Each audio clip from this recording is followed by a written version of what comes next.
Amen. Hallelujah. Are you happy? Are you excited to be in the house of the Lord?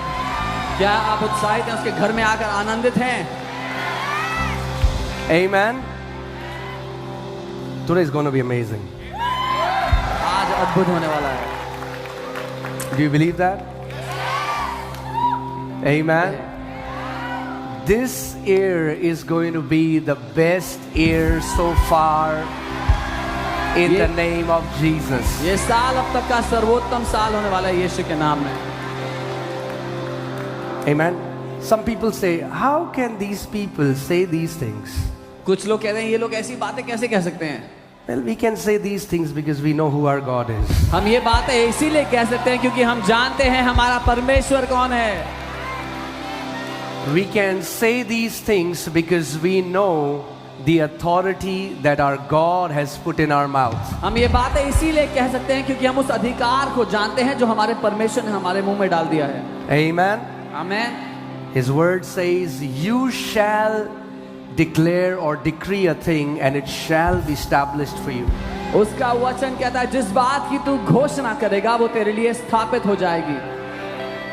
So जैसा हमारे परमेश्वर ने कहा है, As our God has decreed, उसी बात की हम घोषणा कर रहे हैं. that is what we are declaring. Come on, घोषणा करो. बोलो ये साल मेरे जीवन का अब तक का बेस्ट साल होगा प्रभु यीशु मसीह के नाम में. Say this will be the best year of my life so far in the name of Jesus. Amen. Amen. Come on, give some praise to Jesus. की स्तुति करें.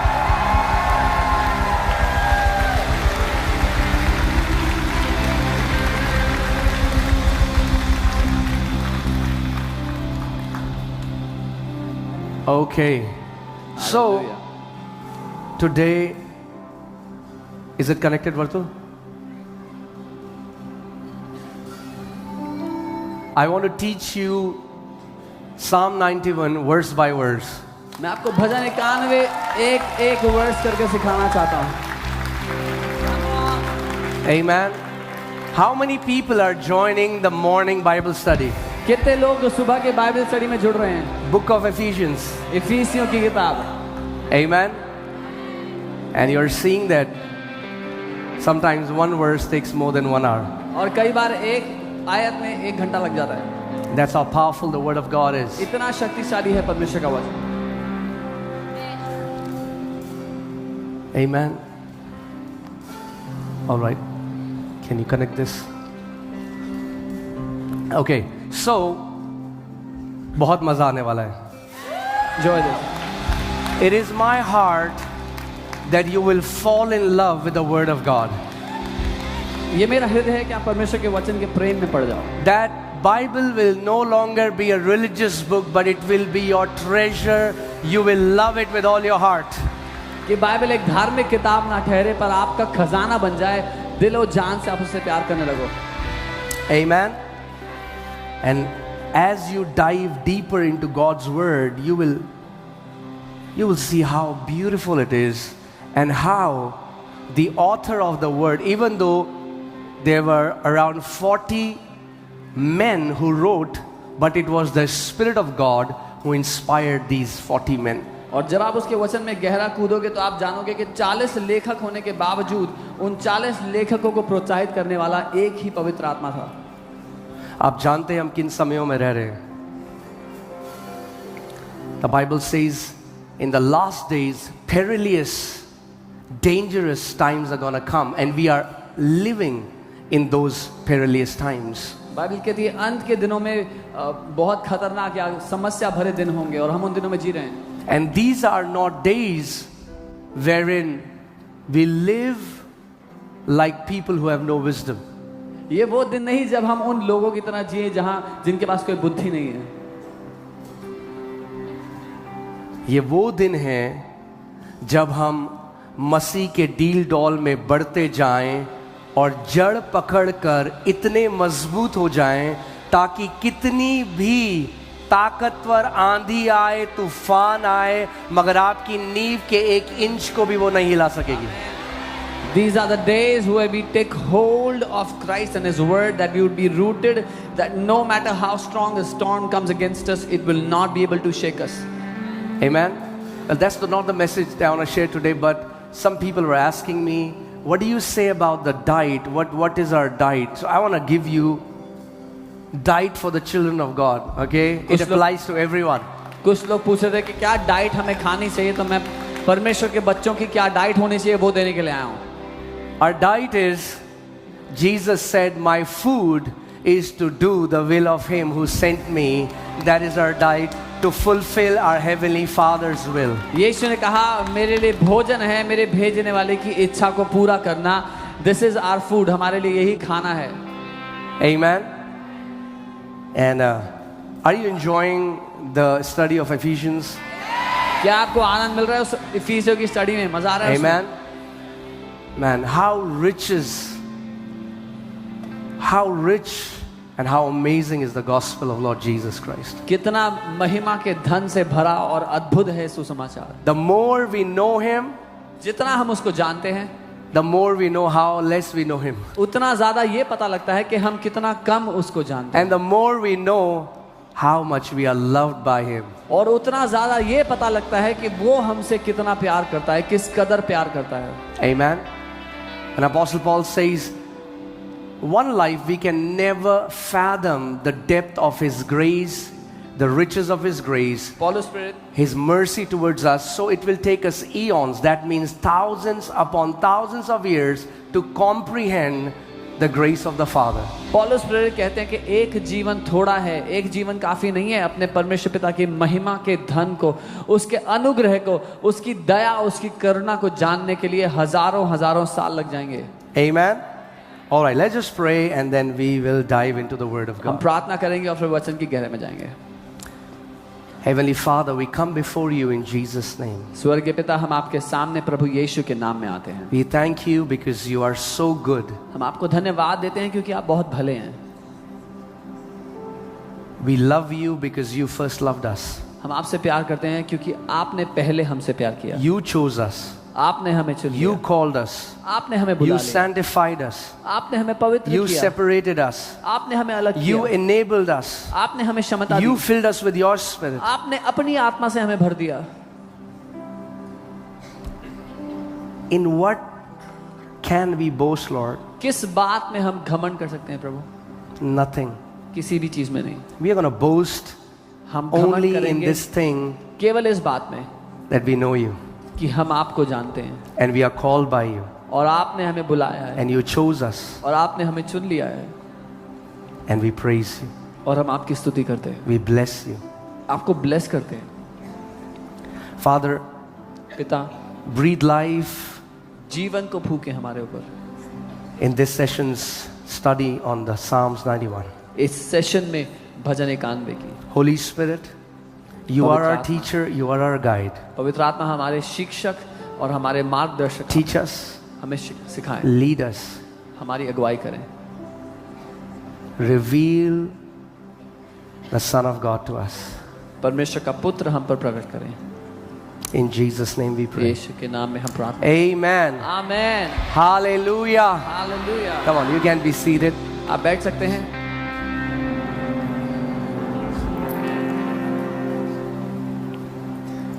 Hallelujah. Hallelujah. Let's just see Psalm 91. Bhajan 91. Okay. मैं आपको बता रहा था, आप जानते हैं अभी हम कैसे समयों में जी रहे हैं. I was telling you, we know the kind of times we live in. They are perilous times. समस्याओं से भरे समय हैं. But हम लोग वो लोग नहीं जो अज्ञानी हैं, But we are हम लोग not- वो लोग नहीं जो अनजान हैं. We are not those who are without knowledge, who do not know. We are not ignorant. हम अनजान नहीं हैं. Amen. हमारे पास सबसे बड़ा हथियार है. We have the greatest weapon. मैंने कहा हमारे पास सबसे बड़ा हथियार है. I said we have the greatest weapon. We are not defenseless. हम लोग बिना सुरक्षा के नहीं हैं, बिना ढाल के नहीं हैं. The Bible says the weapons of our warfare are mighty to tear down every stronghold in Jesus' name.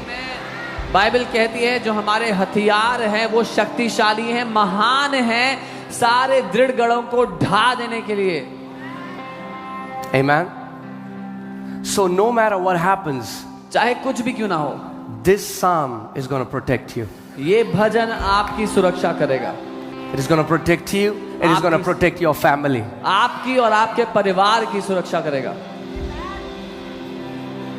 Amen.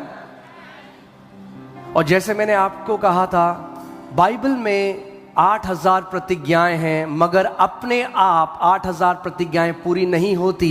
आपको उनमें विश्वास मिलाना पड़ेगा कि वो क्रियाशील हो जाएं, वो एक्टिवेट हो जाएं। And I told you there are 8,000 promises in the Bible, but they do not get activated on their own. You have to mix faith in order for them to work in your life. Amen. अगर ऐसा होता तो हर एक मसीह के जीवन में हमें same result दिखते। If it was so, we would have seen the same result in the life of every believer. मगर ऐसा नहीं है, But it is not so. क्योंकि परमेश्वर बिना मनुष्य की पार्टनरशिप के उसने डिसाइड किया है, मैं नहीं करने वाला कुछ भी। Because God has decided that without man's partnership, I will do nothing. Amen. Let's go to Psalm 91. भजन 91 में चलते हैं। Now, Jewish जो स्कॉलर्स थे और Jewish ट्रेडिशन में ये माना जाता है कि ये भजन मूसा ने लिखा, मोसेस ने लिखा। The Jewish scholars, they believe that Moses wrote this psalm. हालांकि बाइबल में ये क्लियर नहीं है किसने ये लिखा है, मगर जब आप मेजॉरिटी, अगर आप हिस्टोरियंस को देखें तो मेजॉरिटी हिस्टोरियंस ये मानते हैं कि ये मूसा ने इस भजन को लिखा है। कुछ मानते हैं दाऊद ने लिखा है। The Bible doesn't clarify it explicitly, and there are some historians that believe Moses wrote this, some believe that David wrote it. Amen. हम लोग क्या माने? What do we हमें believe? फर्क नहीं पड़ता मूसा ने लिखा है या दाऊद ने लिखा है, लिखवाया पवित्र आत्मा ने है, हम ये जानते हैं। We believe it doesn't matter whether David wrote it or Moses wrote it. We believe Holy Spirit inspired it and it is for us. It is the word of God. Amen. ये परमेश्वर का वचन है। Moses or David, they were just an instrument, मूसा या दाऊद वो एक माध्यम थे, but it was the spirit of the living God. लेकिन वो जीवित परमेश्वर का आत्मा था उसके बीच। Amen. Amen. And today I pray और आज this मैं psalm is going to come alive in your life, Amen. and it will be a refuge for you and your family till your last breath. ये भजन आज आपकी जिंदगी में जीवित हो जाएगा और आपके और आपके परिवार के लिए एक शरण स्थान ठहरेगा आपके अंतिम सांस तक, यीशु के नाम में। Okay, all right, so let's go.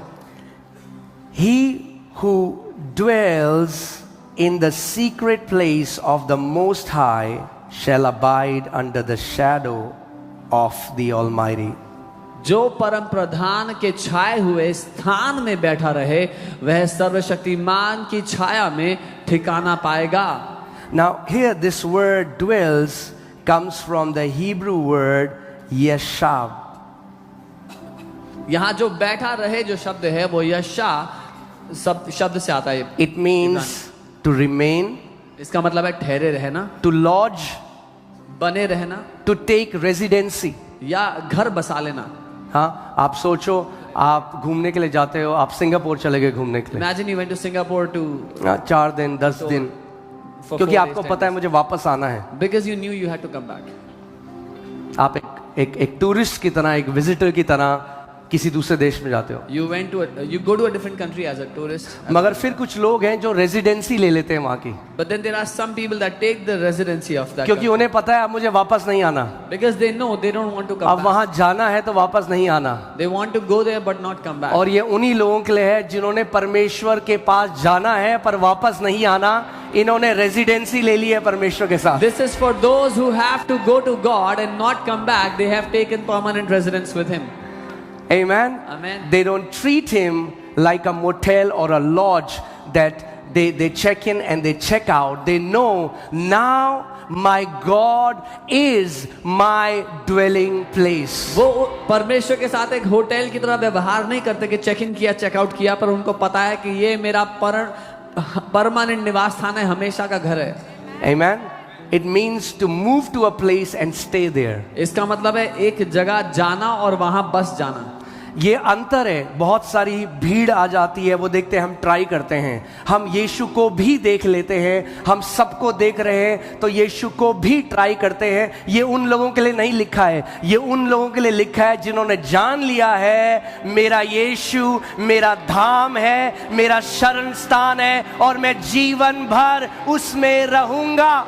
This is not for those who try Jesus among other things, but this is for those who have known that Jesus is my permanent abode, my house forevermore. Amen. That's why the Bible says they dwell in the secret place. इसीलिए Bible कहती है कि वो उसमें बैठा रहे, उसमें ठहरा रहे। Among all the meanings of this word, a meaning that I really love was one of the meaning here is to marry. इस सारे शब्दों में से जो एक शब्द मुझे बड़ा पसंद आया वो है कि शादी कर लेना। Hallelujah.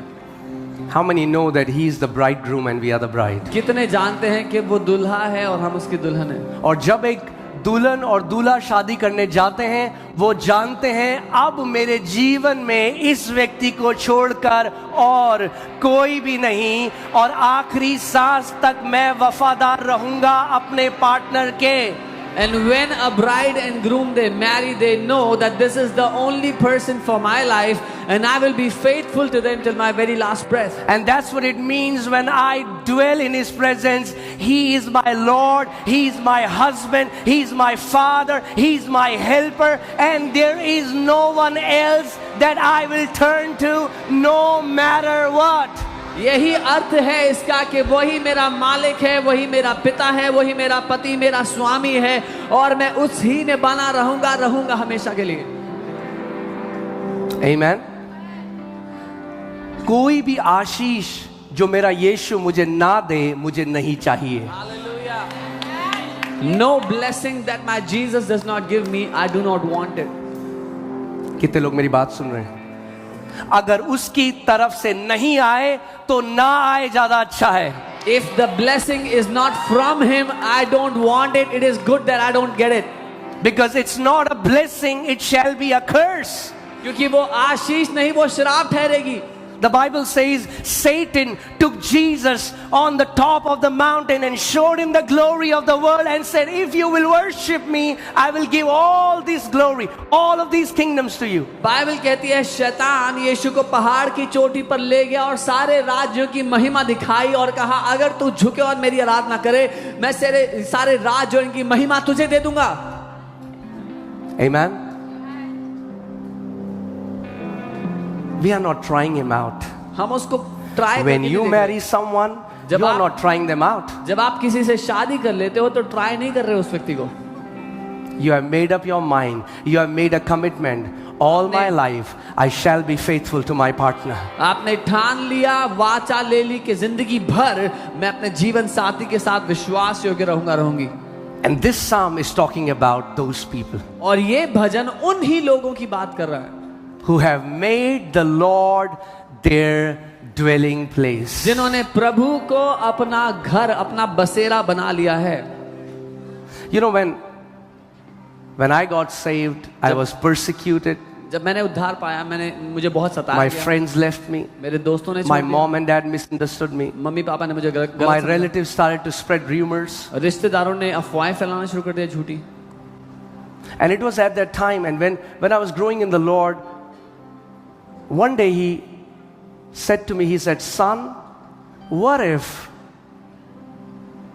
from today I don't give you anything that you ask of me, and I don't hear your prayer to give you what you want, will you still love me? और उस समय जब मैं बढ़ रहा था, एक दिन प्रभु ने मुझसे बात की और कहा क्या होगा बेटा अगर जो कुछ तुझे चाहिए वो मैं तुझे ना दूं और जो कुछ तू प्रार्थना करके मुझसे मांगे वो मैं तुझे ना दूं, तो क्या तू फिर भी मुझसे प्यार करेगा?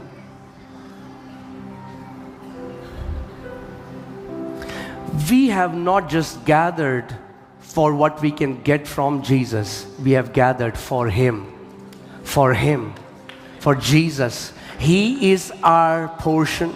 He is our Lord and He is our treasure. हम सिर्फ इसलिए इकट्ठा नहीं हुए कि हम उससे क्या पा सकते हैं, लेकिन हम उसके लिए इकट्ठा हुए हैं क्योंकि वो हमारा धन, हमारा खजाना है। Amen. अगर ना भी दे वो जो आप मांग रहे हो, If he does not give what you ask तो of him, भी वो मेरा शरण स्थान और even गढ़ then है, he shall be my तो abode, भी my वो मेरा house, प्रभु है, तो He shall भी be वो my मेरा Lord. स्वामी है। my master. Amen. Hallelujah.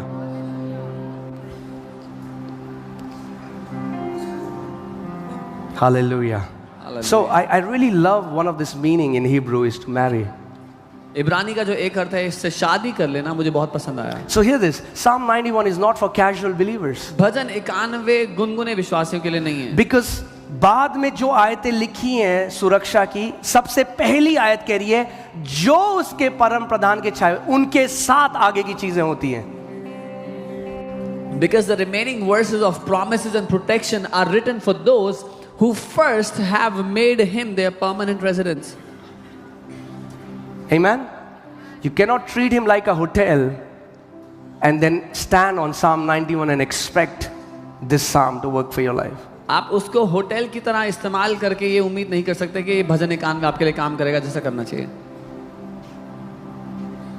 He is my dwelling place. Come on, say this. He is my dwelling place. ये कहे वो मेरा निवास स्थान है, मेरा शरण स्थान है। Amen. And the parallel to this dwelling would be abiding in the new covenant. और इसका जो दूसरा अर्थ नई वाचा में है वो अबाइडिंग है या बने रहना है। Okay? So let's just see. एक बार देख, Jesus said यीशु ने to his कहा disciples, अपने चेलों से, he said, abide in me उसने कहा मुझ में बने and रहो I in you. और मैं तुम में। These are two different things. उसमें दो चीजें, He said and. He didn't say or. He didn't say abide in me or I abide. He said abide in me and I abide in you. उसने ये नहीं कहा तुम मुझ में बने रहो या फिर मैं तुम में बना रहता हूं, उसने कहा और तुम मुझ में बने रहो और मैं तुम में बना रहता हूं। Amen. There are many people who get saved बहुत से लोग उद्धार पाते हैं and the Lord lives in them, और प्रभु उनमें जीता है, but not every Christian is abiding in Him. पर हर एक मसीह उसमें नहीं रहता, उसमें बना हुआ नहीं है। मसीह आप में रहना एक बात है और आपका मसीह में रहना एक बात है। It is one thing for Christ to dwell in you, but it is another thing for you to dwell in Christ. Amen.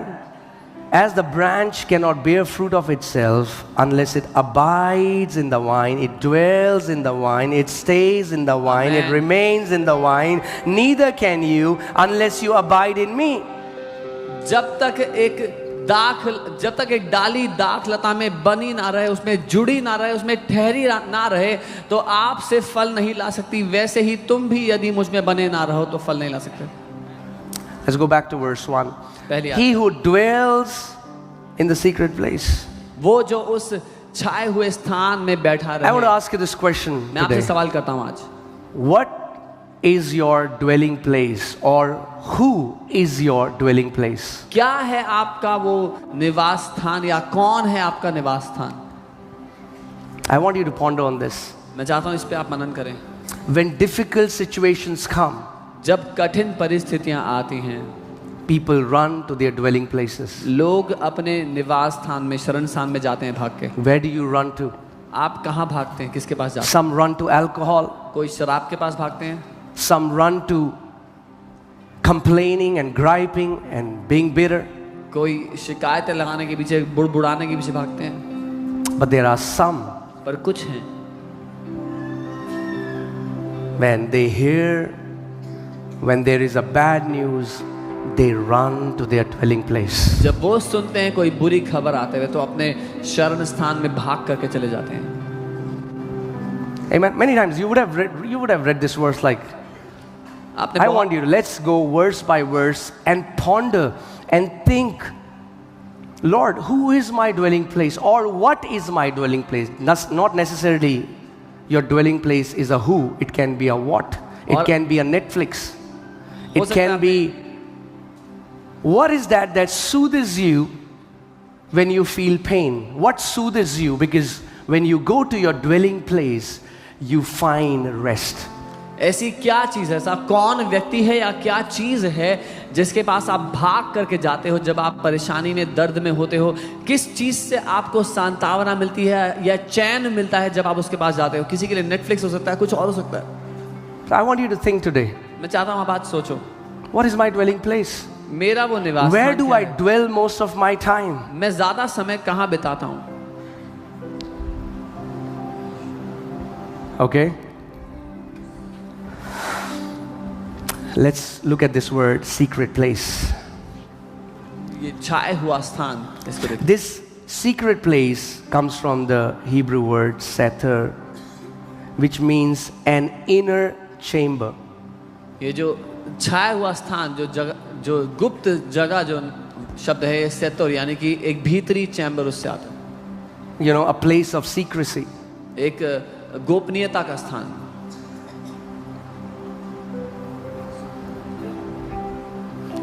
It's a secret place. ये एक गुप्त स्थान है। And the Bible says God only reveals his secrets to those who fear him, who honor him, who worship him. That means he only those who are intimate with him, they know this secret place. Bible कहती है केवल यहोवा केवल उन पर अपने रहस्यों को प्रकट करता है जो उसका भय मानते हैं, उसका आदर करते हैं, उसकी आराधना करते हैं।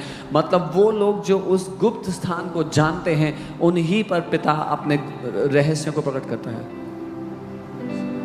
You went to meet your friend, अब अपने you दोस्त looked के साथ around, गए। you're like, where are you? यहाँ And then हमारे you go कहाँ home. हो? And then your friend calls you next day. He फिर says, आपका दोस्त आपको कॉल करता है, he says, I was in my secret chamber. बोलता है मैं तो अपने गुप्त स्थान में था, Let me show you how to enter. मैं दिखाता हूँ कैसे जाना Do है। you see this? My wardrobe? Do you see this button? मेरी You अलमारी push में this है। button, this door will open. ये अलमारी में यहाँ बटन है, दबाया तो दरवाजा खुल गया, You'll find me there. वहाँ मिलूंगा मैं। He who dwells in the secret place. वो जो गुप्त स्थान में Is the ठहरा secret है। place for devil?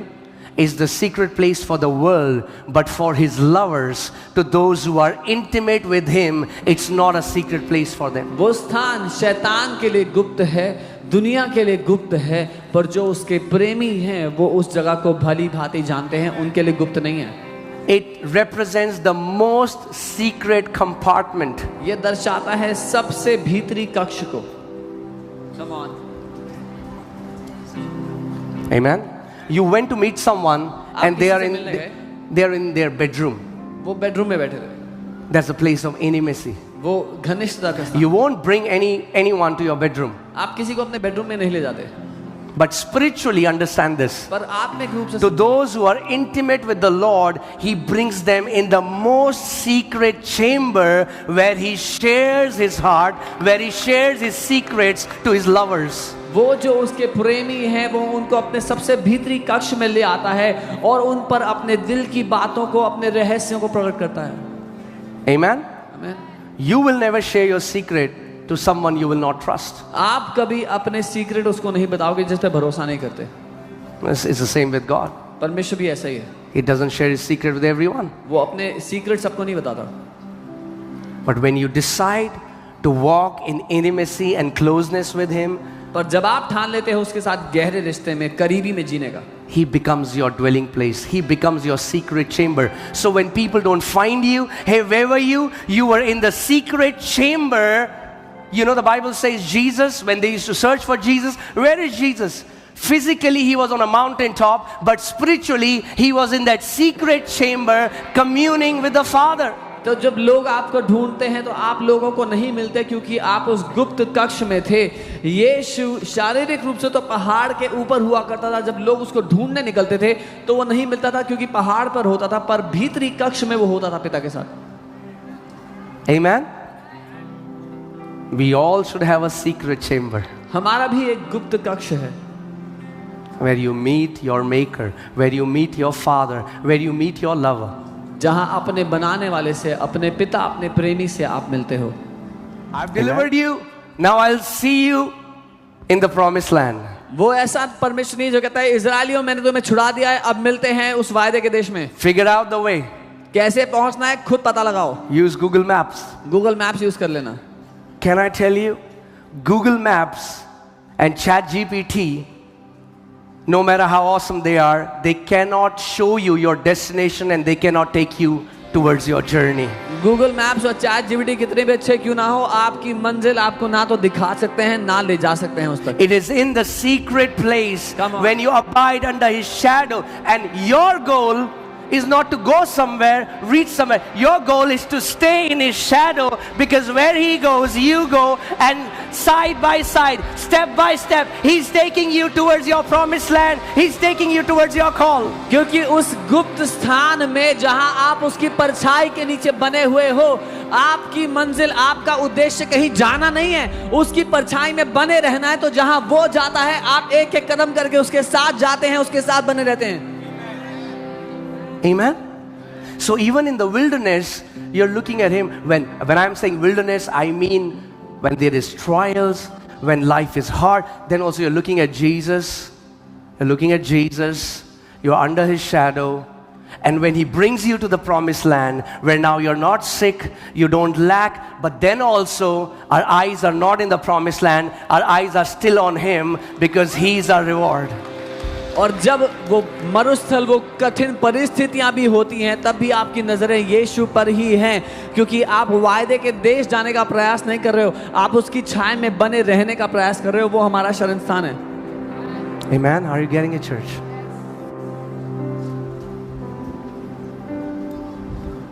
Amen. When you had nothing, जब कुछ नहीं था, He was your shepherd.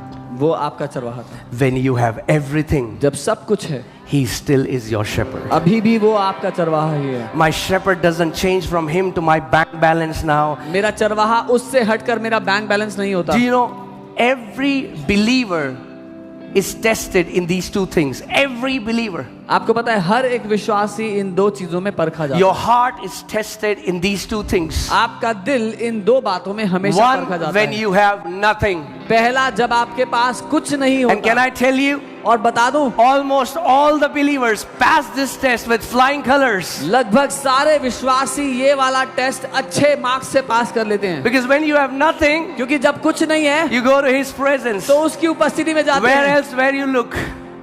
You look at Him और कहाँ देखोगे, उसी को देखते हैं and you pass. और पास कर लेते हैं. Go to Him. उसके पास जाते हैं. You tell Him, Prabhu, Lord, you are my everything. प्रभु तू ही मेरा सब कुछ है. But you are tested again लेकिन now आप when you दोबारा have परखे. everything. अब आप दोबारा परखे जाते हैं तब जब आपके पास सब कुछ है. Now when you have everything, now many people's, their affection, their desire, when the zeros in their account increase, the affection slowly starts move towards the direction of their bank account. More the zero, more their inclination towards the account. अब जब लोगों के पास सब कुछ आने लगता है, तब उनका जो स्नेह, उनका जो प्रेम है, वो प्रभु से हटकर उनके बैंक अकाउंट में कितने जीरो जुड़ रहे हैं उस पर जाने लगता है. Think about this. I mean, like a person who has nothing says, Lord is my shepherd, I shall not want, makes sense. एक ऐसा व्यक्ति जिसके पास कुछ नहीं है, वो कहे कि यहोवा मेरा चरवाहा है, तो समझ में आता है. Now, a अब- person who's a king एक व्यक्ति जो राजा है, has trillions of dollars at his disposal, खरबों डॉलर उसके पास पड़े हैं, and he says, और वो कहता है, because the Lord is my shepherd, I shall not lack. क्योंकि यहोवा मेरा चरवाहा है, मुझे कोई घटी नहीं होगी.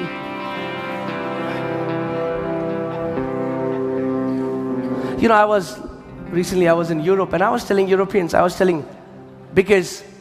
because they think this message is only for the third world countries. Look, I said, look what is happening now. You don't know, suddenly our wealth is, we cannot have our confidence in the wealth. We cannot have our confidence in all these things. Our refuge, our confidence should always be in the Lord of glory, the one who called us, who loved us, who chose us, who cleansed us. मैं Europe में था और Europeans को ये संदेश सिखा रहा था, क्योंकि उनको लगता है कि ये संदेश पिछड़े हुए देशों के लिए, थर्ड वर्ल्ड कंट्रीज के लिए ही है. लेकिन मैंने कहा We don't need faith. कि हमें We विश्वास don't की जरूरत नहीं. need faith in God. हमें प्रभु पे विश्वास की जरूरत We are नहीं है. वो very समझते well. हैं, हम तो बड़े धनी हैं, We don't lack anything. हमें किसी बात की कमी नहीं है, वो सोचते हैं. And then one war, लेकिन एक and युद्ध everything is हुआ, gone. सब कुछ खराब हो गया. Look at what happened in LA recently. All these people, super rich, prosperous, one fire, and everything that they have is destroyed. वो सारे लोग जो धनवान थे और एक आग आई एलए में और सब कुछ नाश हो गया. That's why Paul tells Timothy, who is the pastor of this church, and he tells, tell the rich people in your church, don't trust in uncertain riches. इसीलिए पौलुस जो टिमोथी से कहता है, जो एक चर्च का पास्टर है टिमोथी, उसको कहता है कि जो तेरे चर्च में धनवान लोग हैं उनको कह दे अस्थाई धन पर भरोसा मत रखना. Amen. Thank you for this thundering silence. घंघोर सन्नाटे के लिए धन्यवाद. Amen. Hallelujah.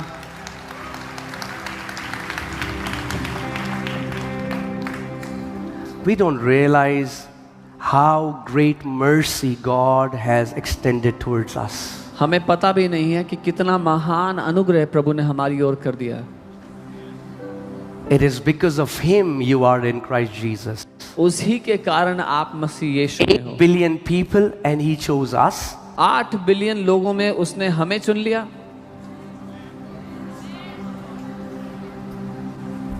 How glorious is His grace. कितनी महिमा से भरा हुआ अनुग्रह है उसका. Amen. So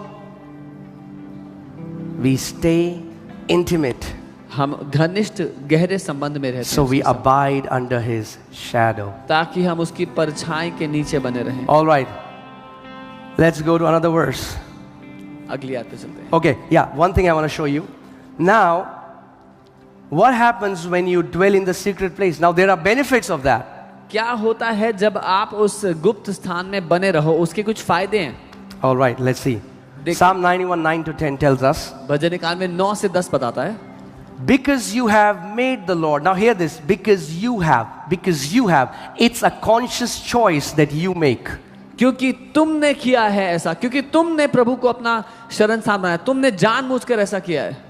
You made a choice. आपने निर्णय लिया God will be my dwelling place. कि परमेश्वर मेरा शरण स्थान होगा. Whenever I hear a bad news, whenever people around me are freaking out because of whatever is happening and the pandemics and whatever, the economic downturn and the fall and blah blah blah, I run to my dwelling place. जब कभी मैं कोई बुरी खबर सुनता हूँ या मेरे आसपास के लोग परेशान हो रहे होते हैं कि आर्थिक समस्या हो रही है, मैं अपने शरण स्थान में भाग जाता हूँ.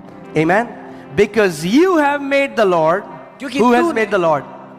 You have. Say, I have made the Lord.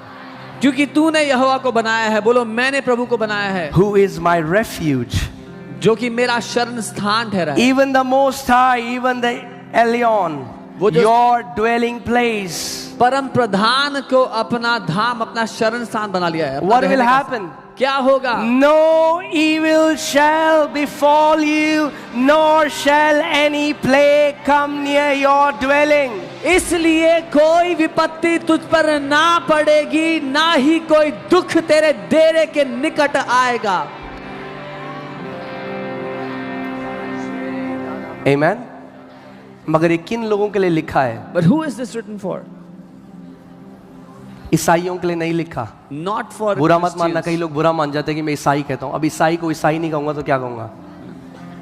ईसाइयों के लिए नहीं लिखा है. This is not written for परमेश्वर religious के Christians. प्रेमियों के लिए लिखा है. This is for the lovers of God.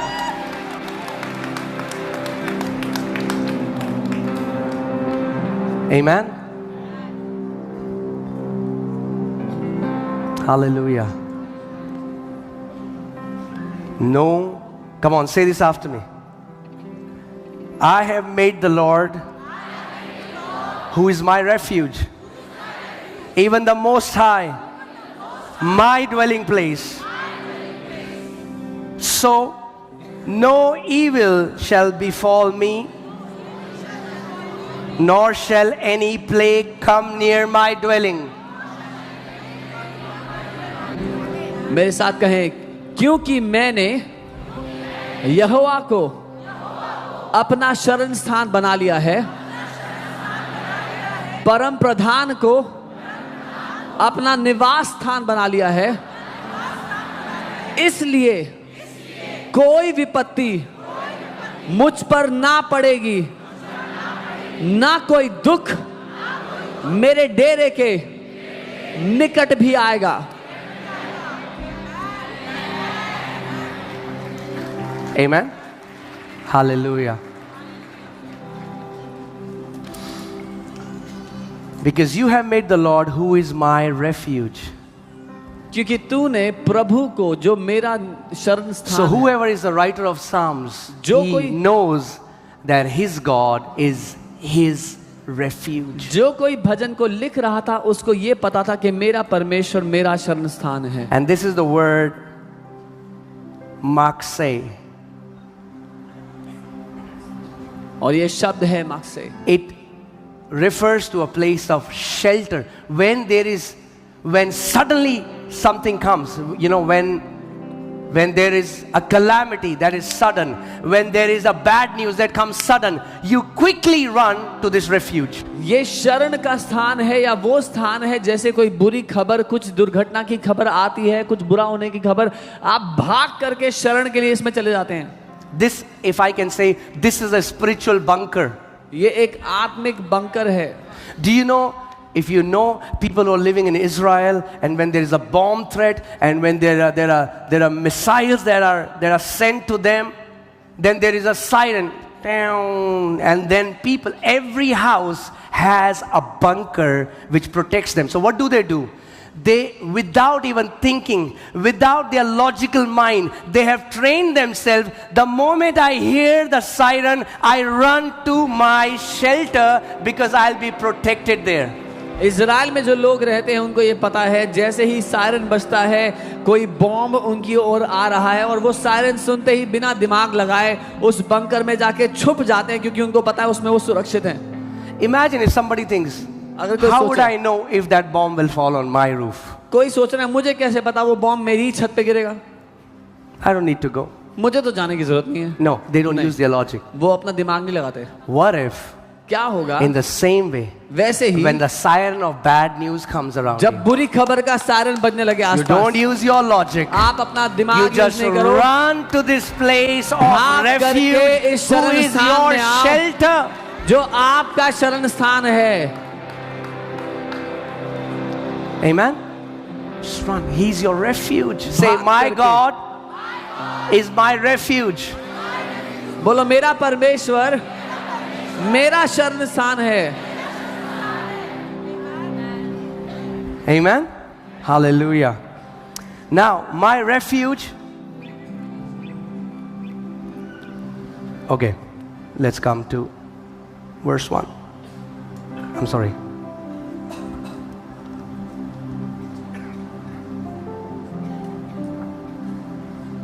Yeah, verse 2. I will say of the Lord, He is my refuge and my fortress. दूसरी आयत उसमें लिखा है, मैं यहोवा के विषय कहूंगा वो मेरा शरण स्थान और गढ़ है। And I was thinking, Lord, why? I mean, like David could have just said refuge. Why did he say fortress as well? और मैं सोच रहा था शरण स्थान कहा है तो गढ़ या किला क्यों कहा है। This morning, as I was meditating, the Lord just began to just speak to me and gave me a beautiful revelation, a beautiful picture. आज सुबह जब मैं इसमें मनन कर रहा था, प्रभु ने मुझे खूबसूरत तस्वीर प्रकाशन दिया। You know, refuge is a temporary place of safety. Refuge या शरण स्थान एक थोड़े समय के लिए अकस्मात परिस्थिति के लिए होता है। You don't live there. आप वहां रहते नहीं हो, You just go there आप जाते हो वहां when पर, there is an imminent threat. जब कोई खतरा हो जीवन पर तब। But this word, fortress, comes from the Hebrew word metsuda. पर ये जो गढ़ शब्द है ये मेत्सुला शब्द से आता है। And it represents a stronghold, ये दर्शाता है एक दृढ़ गढ़ को, a place of defense एक सुरक्षा का ऐसा स्थान against large scale attacks. जो बड़ी मात्रा पर में हमले होते हैं उससे बचने के लिए। Now hear this. Large scale attacks, usually you know, the other person knows when a large scale attack is coming. एक व्यक्ति को मालूम होता है जब बड़ी मात्रा में हमला हो रहा है तो। Now hear this. सुनिए, It's so beautiful. ये बहुत खूबसूरत है। He is my refuge and fortress. वो मेरा शरण स्थान और गढ़ है। When you hear a bad news, जब आप एक बुरी खबर सुनते हो, when you're terrified, जब भयभीत होते when हो, you're afraid, जब डरते हो, Lord, I don't know what will happen. प्रभु नहीं पता अब क्या And you होगा, run to that bunker, और भागते वो उस you बंकर run में to जाते that हो, shelter. उस शरण स्थान में जाते हो। What the Lord starts doing is, प्रभु क्या करता है? He fills you with His peace वो अपनी शांति से आपको भरता है, and He starts to create a fortress around you. वो आपके इर्द गिर्द एक दृढ़ गढ़ बनाता है, And He starts to teach you so that you are now ready for any large scale attack. और वो The आपको- same dwelling place which was a temporary refuge has now become a mighty fortress, and now you're like, haha, I am not afraid. No matter what comes against me, I am in the fortress of my God. और वो जो थोड़े समय के लिए शरण का स्थान था, परमेश्वर उसको आपके लिए एक मजबूत किला बना देता है, क्योंकि आप जानते हैं कि एक भारी मात्रा में हमला हो रहा है, तो आप कहते हैं मैं इससे नहीं घबराता, क्योंकि मैं जानता हूं मेरा परमेश्वर मेरा गढ़ है। Amen. So अगर खुले में हो और सायरन बज रहा है तो जल्दी से भाग के शेल्टर में आ जाओ, और शेल्टर में आ गए हो तो शेल्टर में बने रहो जब तक परमेश्वर एक किला आपके चारों ओर न बना दे अपनी उपस्थिति का। So if you are out in the open and you hear a bad news, run into your refuge, and when you abide in that refuge, the Lord will make a strong fortress all around you to protect you. Amen. The people who were inside the fortress, they were ready for battle. जो लोग किले के अंदर हैं वो तैयार हैं युद्ध के लिए। Come on. Amen. It's not just a temporary refuge now. वो थोड़े समय के लिए जगह नहीं है रहने की। You are ready for large scale attacks. अब आप तैयार हो बड़ी मात्रा में हमले के विरुद्ध। Amen. And the more you dwell there, और जितना उसमें आप बने the रहते हो, mightier the fortress becomes. उतना महान वो किला होता चला Hallelujah. जाता So many है। people think stronghold is a negative word बहुत से लोग because सोचते हैं- basically it's used for, you know, when demons put strongholds in people's mind. बहुत But से do you लोग know, सोचते हैं- stronghold is not a negative word. Stronghold means a truth which has a strong hold over you. So God can make a stronghold around you, and His presence, His peace, His security, His power, His might, His promises, His assurance becomes a mighty fortress around you. बहुत से लोग सोचते हैं कि जो strong hold या एक दृढ़ गढ़ शब्द है एक नकारात्मक शब्द है, लेकिन साधारण रूप से इसका अर्थ है मजबूत पकड़। जब एक सत्य की आपके जीवन पर मजबूत पकड़ होती है, और जब इस सत्य की आपके जीवन पर मजबूत पकड़ होगी, तो आपका किला होगा, आपका गढ़ होगा, आपका निवास, आपका शरण सुरक्षा का स्थान होगा। Amen. Now you're ready. आप तैयार हैं? You are ready. आप तैयार हैं अब? Amen. The Bible says, be vigilant, Bible कहती है सचेत रहो, because your adversary, the devil, roams around seeking whom he may devour. क्योंकि आपका दुश्मन जो शैतान है ढूंढ रहा है किसको फाड़ खाए। अब आपको अगर किसी को लूटना है, आपको नहीं, अगर किसी को लूटना है, आप अच्छे लोग, आप नहीं लूटते। If somebody wants to rob somebody, अगर किसी को लूटना है if someone wants to तो rob जो रास्ते में खड़ा है उसको लूटेगा, या जो एक शेल्टर के अंदर है उसको लूटेगा, या जो एक किले के अंदर है उसको लूटेगा। will they rob someone on the open way? Will they rob someone in the shelter or somebody in a strong fortress? अगर किले के अंदर हो If you are inside a fortress, तो यू आर लूटना प्रूफ, लूट नहीं सकते। nobody can steal from you. Come on. Amen. Hallelujah. When you're in, it becomes a fortress. जब आप उसमें हैं तो वो एक दृढ़ किला है। I want to गढ़ show you है। something, because so that you understand. Psalms 31:20. What happens when you're in the secret place? Not only you are alone with God, but God also hides you from evil men, जब from their आप- evil plans. जब आप परमेश्वर के साथ गुप्त स्थान में हैं तो आप सिर्फ परमेश्वर के साथ अकेले में ही नहीं हैं, आप दुष्टों से, उनकी बुरी युक्तियों से भी सुरक्षित बचे हुए हैं। You shall hide them in the secret place of your presence. So what's the secret place?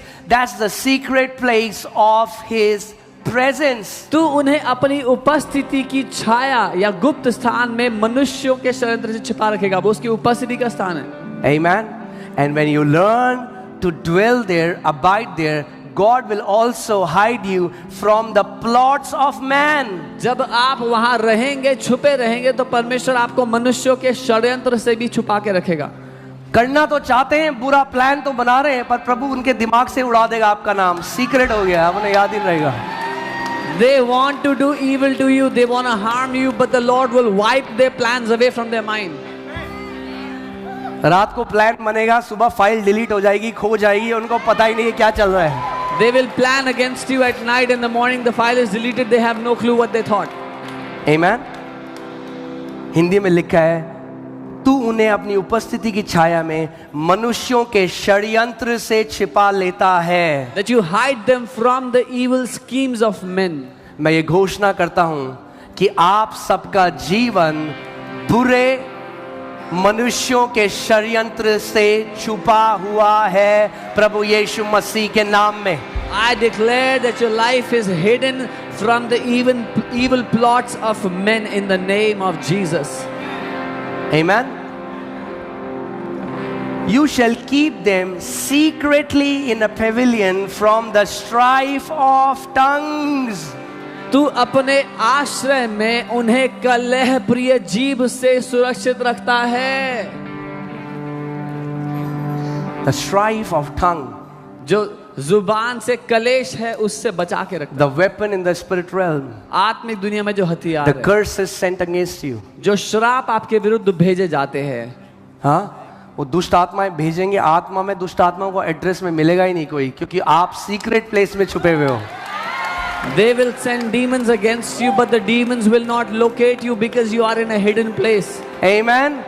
Because this secret place is a secret place to devil and his demons. क्योंकि ये गुप्त स्थान गुप्त है शैतान और उसके दुष्ट आत्माओं के लिए.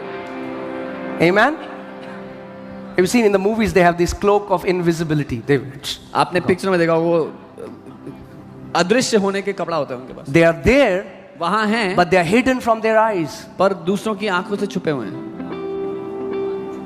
You are there आप वहां हो, from evil men. You are going to the same office, उसी ऑफिस में जा रहे but हो, God will hide you from the sight of evil men. पर प्रभु आपको दुष्ट मनुष्यों की आंखों से छुपा देगा. So you are hidden. आप छुपे हुए Even हो, though you are there, हालांकि वही you हो, are hidden. पर छुपे हुए And I हो. want to show you are hidden. मैं आपको दिखाना चाहता हूं कि आप छुपे हुए हो. All right. Let's go Colossians 3:3. कुलोसियों 3 उसका 3. Praise God. Are we learning something, church? कुछ सीख रहे हैं हम church? Okay. Colossians 3:3. For you died. Hallelujah. That's a good news. क्योंकि तुम मर गए, ये अच्छी खबर है एक. Many people don't know this good news. I have a good news to tell you. You अच्छी- died. अच्छी खबर है आपको बताने के लिए, आप मर चुके हो. मैं ये नहीं कर सकता, मैं ये नहीं कर सकती. can't अरे do this, वो I can't बंदा do that. मर गया. Oh, that man is dead. अब बाइबल कहती है मैं मसीह में सब कुछ कर सकता हूँ. Now the Bible says I can do all things through Christ. Amen. Hallelujah. Your old man died. वो पुराना मनुष्यत्व मर गया. That person died. वो पुराना मनुष्य मर चुका है. If any man be in Christ Jesus, यदि कोई he मसीह में है, is a new creation. तो वो एक नई सृष्टि है. Hallelujah. यीशु मसीह धर्म बदलने के लिए नहीं आया, यीशु मसीह ने मार दिया हमें. Jesus did not come to change our religion. He came and killed us all. Amen. He died. वो मरा, We died. हम मर गए. He was buried. वो गाड़ा गया, We were buried. हम गाड़े गए. He rose up. वो जी उठा, We rose up. हम भी जी उठे. Hallelujah. Hallelujah. Praise God. प्रभु की स्तुति हो. And not only we rose up with him, सिर्फ इतना ही नहीं कि हम उसके साथ जी उठे, when he ascended, जब वो उठाया गया, we ascended. हम भी उसके साथ उठाए गए. the Bible says, the Father made us sit together with Christ Jesus far above principalities and powers and might and dominion and every name that is to be named, not only in this age but ages to come. Bible कहती है पिता ने हमें मसीह के साथ सिंहासन पर बैठा दिया, हर एक दुष्ट की ताकत, प्रधानता, अधिकारी से कई ज्यादा ऊपर, और हर एक नाम से जो इस दुनिया में या आने वाली दुनिया में होगा उस सब से बहुत ऊपर. Hallelujah. So you died. आप मर चुके हो.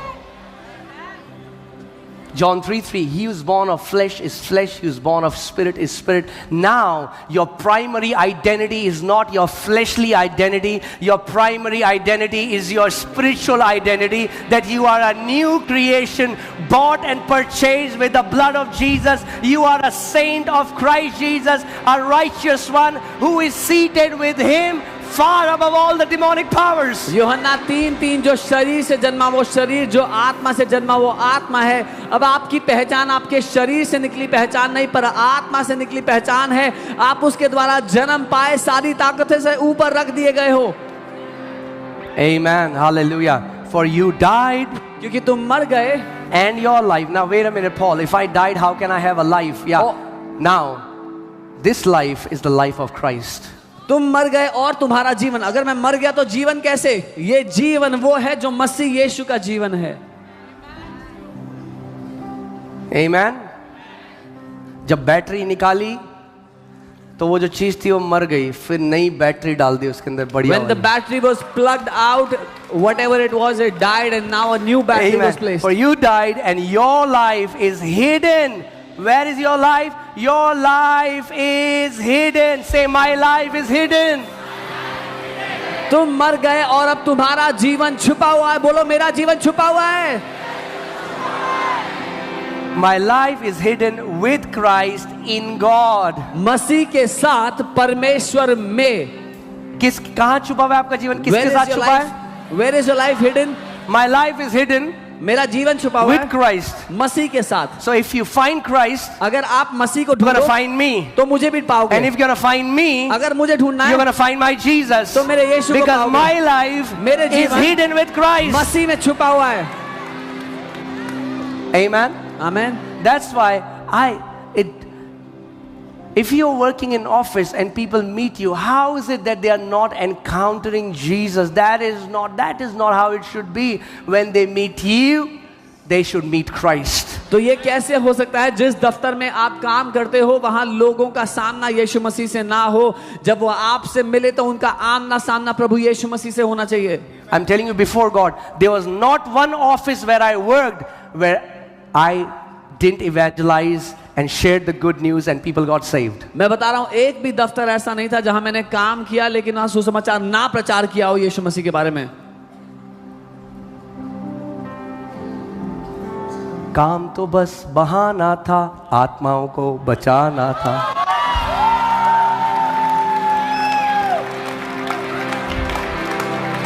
Amen. Please think about this. A God who can feed 3 to 4 million Israelites in wilderness, can He not feed you and your family without a job? Your job is not just to provide for you. Your assignment, your calling is hidden in what you are doing right now. जिस परमेश्वर ने 30-40 लाख इजरायलियों को 40 साल तक जंगल में खाना खिलाया, क्या वो आपको और आपके परिवार को अगर आप नौकरी ना करें तो खिला नहीं सकता है? हाँ, खिला सकता है, पर नौकरी तो इसलिए है कि आपका जो उद्देश्य है उस जगह पे उसको आप पूरा करो. आपका काम आपकी नौकरी में छुपा हुआ है. Because think about this. Jesus came to be the savior of humanity. यीशु उद्धारकर्ता बन के आया मनुष्य जाति का. And if you were in the Bible study, I taught you how when he is 12, he is ready. He is profound with scriptures. He is, all the teachers of the law, they are astonished at his wisdom. Yet, the Father sent him back to submit to his earthly parents. And now, for 18 years, he's making chairs and tables. और अगर आप Bible study में साथ में थे तो हमने देखा कैसे 12 वर्ष की आयु में यीशु जो ज्ञान से परिपूर्ण था, व्यवस्था के शिक्षक हैरान हो गए उसको सुन करके, लेकिन उसके बाद पिता ने उसको वापस भेजा अपने शारीरिक माता पिता के अधीन होकर कुर्सी और मेज बनाने मैं का आपसे काम एक करने सवाल के लिए। पूछना चाहता I हूँ, want to ask दुनिया you. को बचाने का चेयर टेबल बनाने से क्या रिश्ता है? What does saving the world have to do with making chairs and tables? मगर नाता था। But there was a relationship. जो आप एवरीडे काम कर रहे हो, The work उसी you में do every परमेश्वर day. ने आपकी बुलाहट मिला रखी है। God has hidden your destiny in the everyday work you do. Amen? आपको लगता है ये मैं क्या कर रहा था? मैं कॉल सेंटर में क्या कर रहा हूँ? मैं आर्मी में हूँ, मैं टीचर हूँ, मैं डॉक्टर हूँ, मैं क्या कर रहा हूँ? उसी के अंदर आपकी बुलाहट छुपी हुई है। You are thinking, what am I doing here? I'm working in a call center, in the army, or doctor here, there. Whatever you are doing, your assignment is hidden in that work. Amen? But that's a message for some other day. पर ये किसी और दिन का संदेश है। Hallelujah.